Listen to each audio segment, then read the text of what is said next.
Hey, what's going on, everybody? Welcome back to another video. Today, it's part 2 of the E36 rear subframe installation. Just to kind of pick us back up where we left off, I installed the subframe and the upper wishbones. The upper wishbones have been torqued at ride height. I showed you that trick about using the coil spring and a floor jack to sort of simulate that. So both the left side and right side, they've been installed. And what we have next, we have all these parts on the ground here. Next, we're going to be installing those lower wishbones right there. Yeah, right there. We're going to be installing those. Those are SPC adjustables. And then after that, we're going to get the trailing arms in. And then after that, we'll get the diff in. And then the axles will go in last. So that's kind of on the agenda today, at least to get the rear end completely installed. I also wanted to show you this other thing that I did to make life a little bit easier. So what I did is, all the hardware for this project, I put it all in one of these organizers. And I labeled everything. It's just my way of being able to keep track of it, because when you buy this stuff, you know, you either buy it in bulk or it comes in a bag, and it gets very, very easy to lose track of it, what box it's in. You know, plus all of this stuff was probably like 20 individual baggies, and now it's all in one container. And what I'll do is I'll also buy some replacement hardware over time to, you know, have it on hand if I ever need it. And this will just be the replacement hardware container for this car, at least for suspension stuff. So that was my way of organizing the whole project and kind of keeping track of it. That said, I'm going to need an M12 by 1.5 by 80, and then the M12 by 1.5 locking plate. So these are only used for the inner portion of the wishbone. These kind of act as a self-locker. Essentially, this jams up against the subframe, and you can torque the bolt. I really wish they did that with the upper. I don't know why they didn't. It would have made sense, but you know, I could have pulled the hardware off of that subframe right there, but you know, it's pretty brown. So I had the opportunity to replace it with clean hardware, and that's what I'm doing. I'm installing these SPC adjustable camber arms. They're the steel version, and I got these at no cost. They were given to me. Now they're pre-used, but the previous owner did a fantastic job and anti-seized the adjustment threads, so this is nice and loose and it spins, which usually they're not like that. So shout out to him for having some forethought on there, but I would expect nothing other than that from the previous owner anyway. I'll also show you where this little nut goes. So this nut, like I said, it acts as a jam nut. It kind of goes up into the slot, and then we'll just thread the bolt in till it grabs. And see, what this does is when you turn the bolt, it just goes up against the notch in the subframe here, and that allows you to easily torque it, unlike the upper, which is a nut that you have to kind of go in with this notch from behind. So yeah, a little bit of a better design for the lower wishbone. I guess they figure you're going to replace these more often than the top. I mean, that's the only thing that makes sense to me. All right, so this is in. We're going to go ahead and do the other side now. Also, it might be worth noting I've reset the camber on these arms back to 0. So right now, I'm sure there's a whole ton. There's going to be a positive camber, but when I do the alignment on this car, all of that's going to be resolved. I just want to start from the beginning and then work my way towards the settings that I want.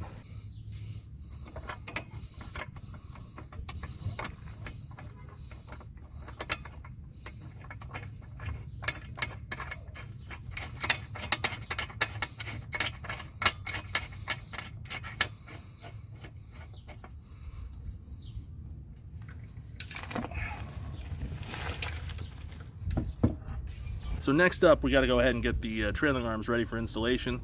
So I'm going to go ahead and install the bracket. The bracket is directional, so it only goes in one way.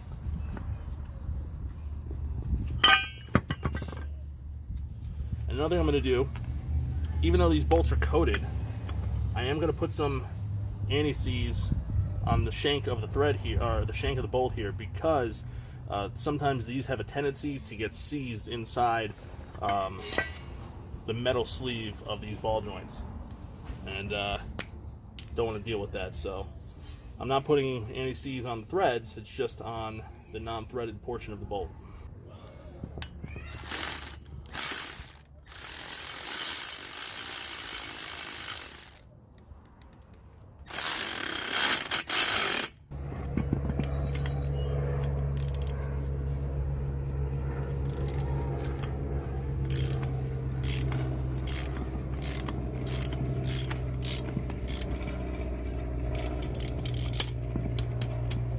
Surprisingly, I could not find a torque spec for this, but it's an M12 by 1.5 10.9 bolt.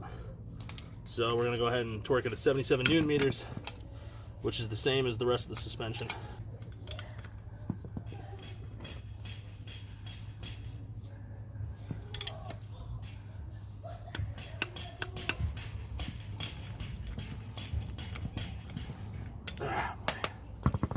Also, you note that obviously these are not standard trailing arm mounts. These are Synchro Design Works spherical trailing arm bushings, and you can see that, you know, this can pivot every way it wants with no deflection issues.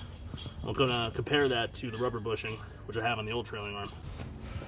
So this is a stock rubber bushing, and you know, the whole bushing basically twists and pivots, and what happens over time is it'll rip the center of the bushing clean out, and you know, at that point literally your trailing arm is floating around, or the main mounting port for the trailing arm is floating around.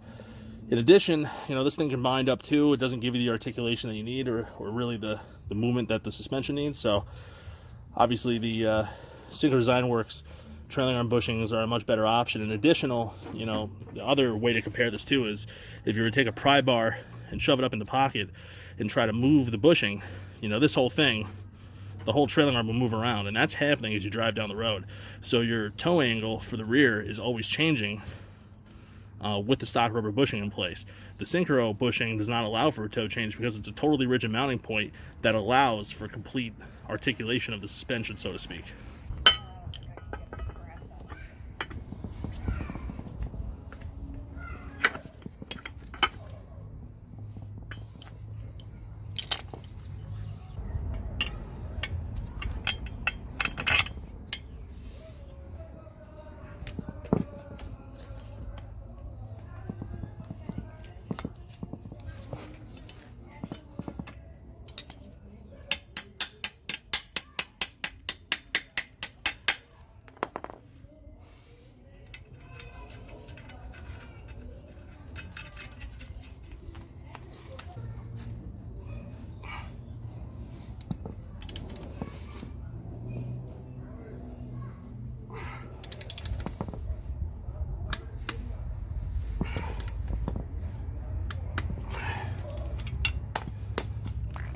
Nice. You know, another thing to note with a spherical bushing like this, you don't have to worry about preload on the bushing, because obviously its pivot point is going to completely change depending on the position the suspension rests in, and there's no bind that can happen because it's not a rubber bushing that twists. It's literally just a bearing, so it can move wherever it wants to. So when you have that kind of bushing, preload is not a problem. Only rubber bushings is preload a problem. So we're going to go ahead and get the left side trailing arm up into place. I'm going to use a floor jack to help deal with the weight. It is a little awkward. It's not really super heavy. It's just awkwardly shaped.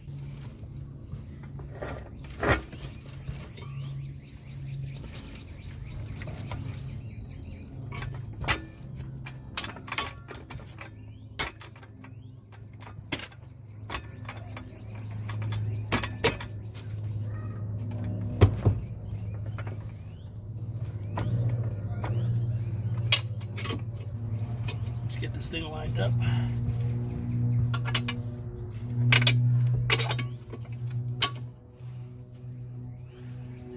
All right, and then I'm going to go ahead and get the bolts in the front end.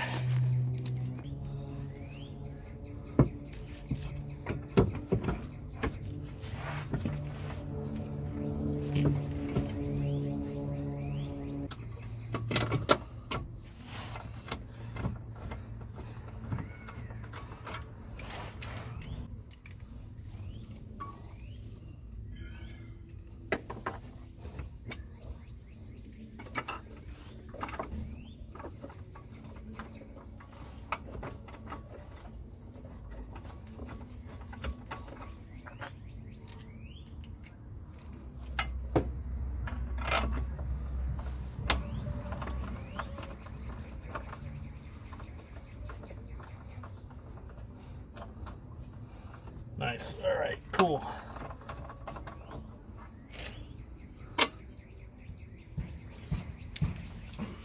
For the lower wishbone, I'm actually using a completely different bolt than I am up top.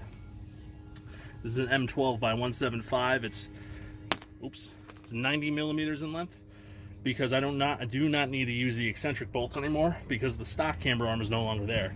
So I do not want to use the eccentric bolt. You know, this is just kind of a generic 8.8 class bolt, and I needed it to be just a little bit longer. But I'm using 2 M12 by washers on both ends, along with a locking nut. I'm going to torque all of this. I'm also going to put some anti-seize on the shanks of these bolts, just to make sure they don't get stuck in the bore of these ball joints. And speaking of ball joints, you can see I have the ball joint at the top and the ball joint at the bottom. You can see how it just allows for complete articulation of the suspension as it travels up and down.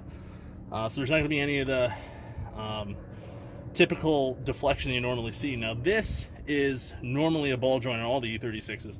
Below is where they use a rubber bushing, and that rubber bushing below will wear out, along obviously with the trailing arm bushing in the front. So by having all the connection points of the trailing arm as a ball joint, the suspension is going to be able to move as it needs without any kind of weird deflection or unnormal wear. And these should last a little bit longer too, and you're not going to have any of that unwanted wiggle that you would normally have with the rubber bushing. So it's a big upgrade through and through.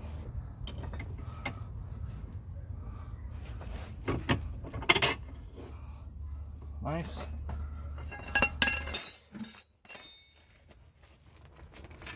Actually, that is the perfect length on this SPC arm.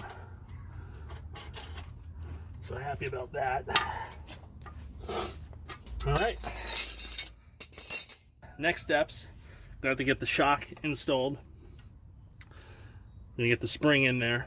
I'm gonna get everything up to ride height. Like I said, there's no need to preload these outer bushings, but I still have to torque that inner bushing on the camber arm. So I'm just gonna go ahead and take care of that real quick, and we'll see how it all comes together. So I have brand new rubber isolators for both top and bottom. The ones that were on here were pretty shot, so didn't really see the point in reusing them. So got a pad for below. This kind of clips onto the trailing arm. Then we have a pad at the top, just slips on. I've seen some people install these with like silicone, but there really is no need for that in my opinion, so I'm not bothering. Just gonna lower this down, get the spring into place.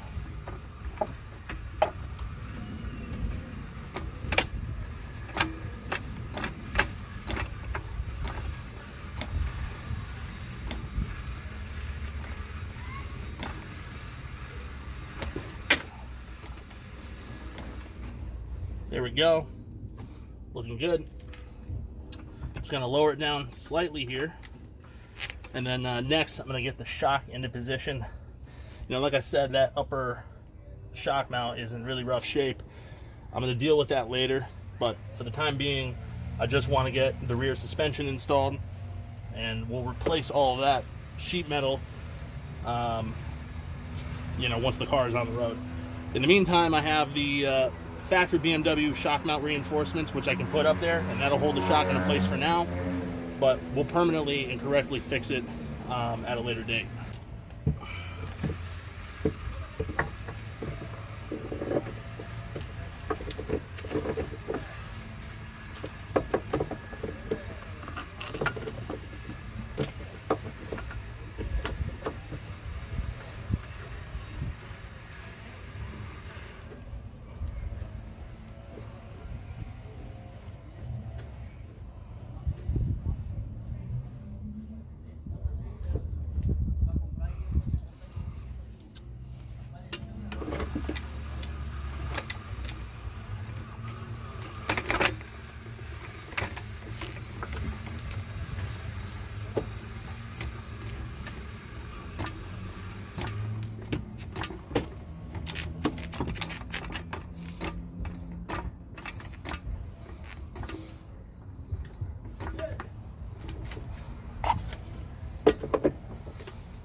So the repair work that's going to be done, this whole thing is going to be basically removed, and new sheet metal is going to be put in its place. When you do coilovers, you really need to install these reinforcements, which helps alleviate stress from the sheet metal.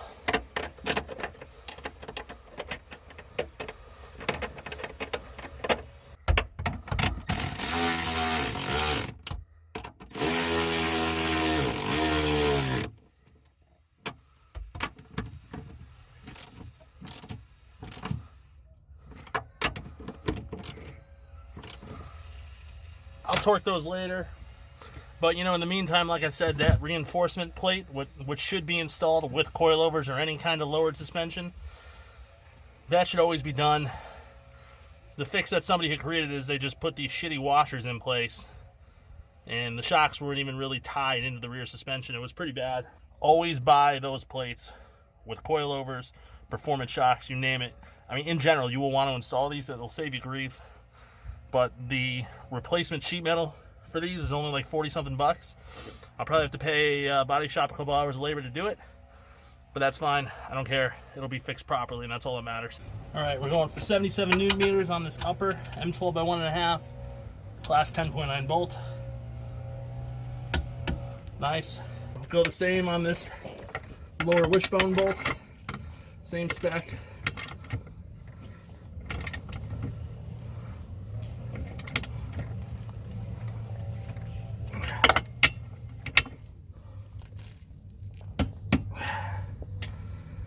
All right, we're 100 Newton meters on this lower shock mount.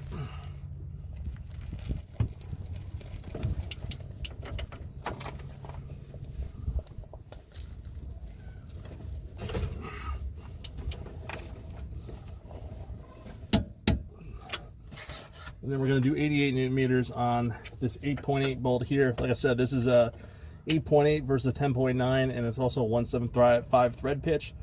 It's installed dry. That is the universal spec I found for it, so that's what I'm going with. Like I said, this is not a standard size bolt.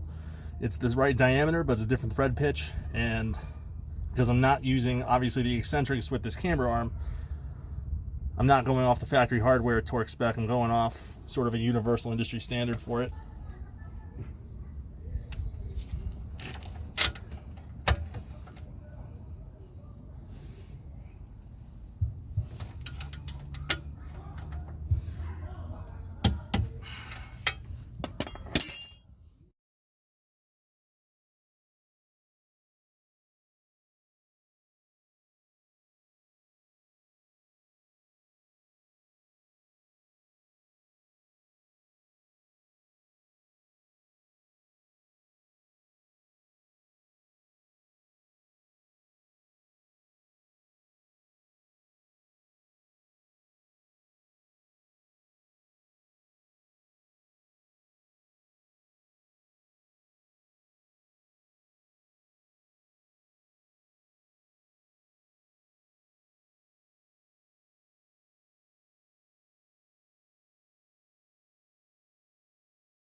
The rear subframe and pretty much all the rear suspension is in now. Everything has been torqued to spec. Haven't done anything with the alignment, obviously. Can't really do that until it's done. However, next step, we're going to go ahead and throw the differential in. It's going to be a little bit tricky just to balance, but basically I'm just going to get it up into place, start running the bolts in by hand, and then once it's in position, and you know, at least 2 bolts are holding it in, one in the front, one in the rear, should be a little bit easier to manage. But once I get the differential in, I'll then install the axles.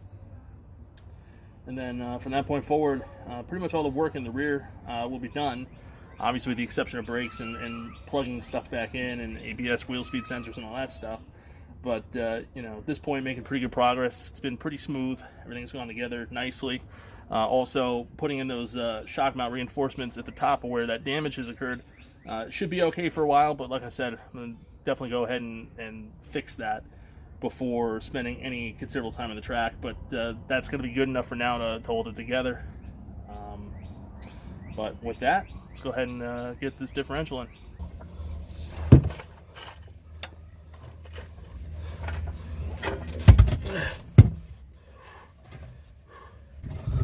Uh-oh. Woo. Woo.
So I'm just deciding to go here by the factory spec.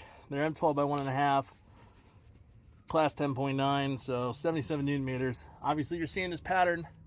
77 newton meters is a pretty common torque spec in the rear end of this car.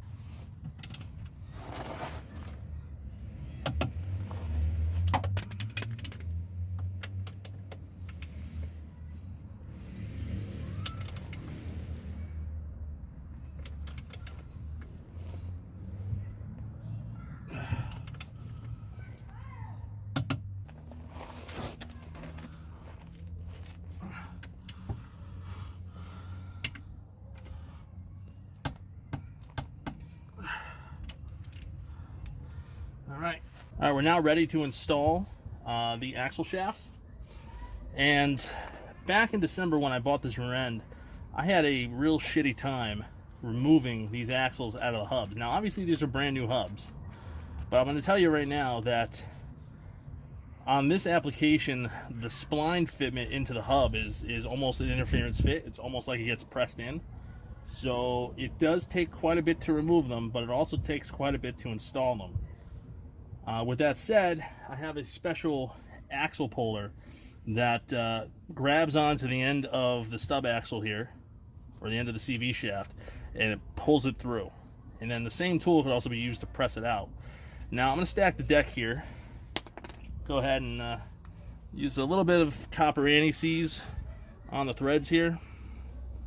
Because, you know, there is some corrosion that does build up. I did clean the splines, but you know, I'm not saying this will make it easier to remove, but it will prevent them from seizing to a degree.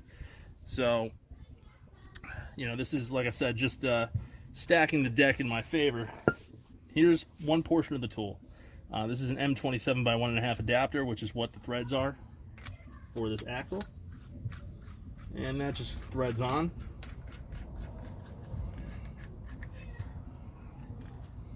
All right. Coming from behind,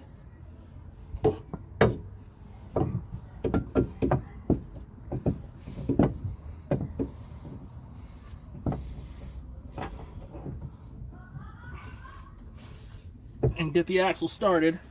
So you can see it's poking through a little bit.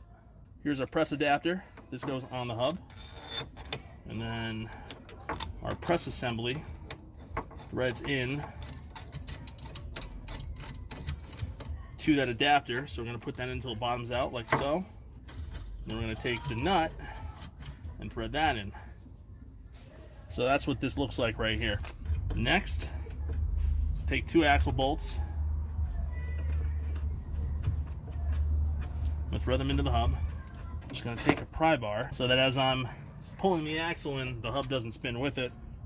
And then this tool will easily pull the axle in. And you can see it moving in slowly. Obviously, if the axle isn't moving in, stop. Don't keep pulling on it. So it means it's not lined up with the splines. But before you get to this point, you should verify that the splines are in fact matched up. And then, like I said, it's just pulling it in. And you'll get to the point where it bottoms out. You won't be able to thread it in anymore. And that's how you know you're done.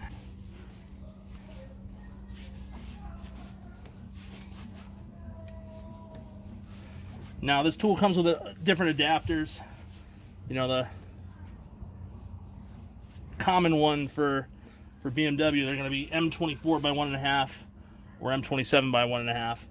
It came with other adapters too, so you know, if you work on other cars, it might be worth picking up just to have, because you never know.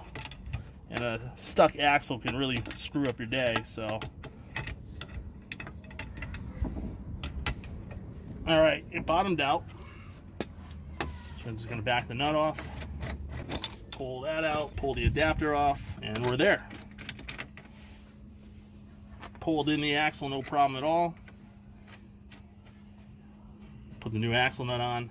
Not going to torque those yet, but you know, this toolkit makes life easy because you don't want to hit on the axle or do anything else to pull it into place. You want it to be pulled through. And I mean, even BMW has a special tool similar to this. This is more universal, but it gets the job done, and you can't really ask for more. And I'll put a link in the description where I got this from. It was an eBay purchase, but they're all made in the same place. So I just checked to make sure that the reluctor ring on the axle is lined up with the ABS sensor hole, and it is. So we're good. And oh yeah, I've also done the other side already. So, well, I was hoping to finalize everything in the rear and get all, you know, everything torqued and good to go today. However, I made a critical mistake when I ordered parts.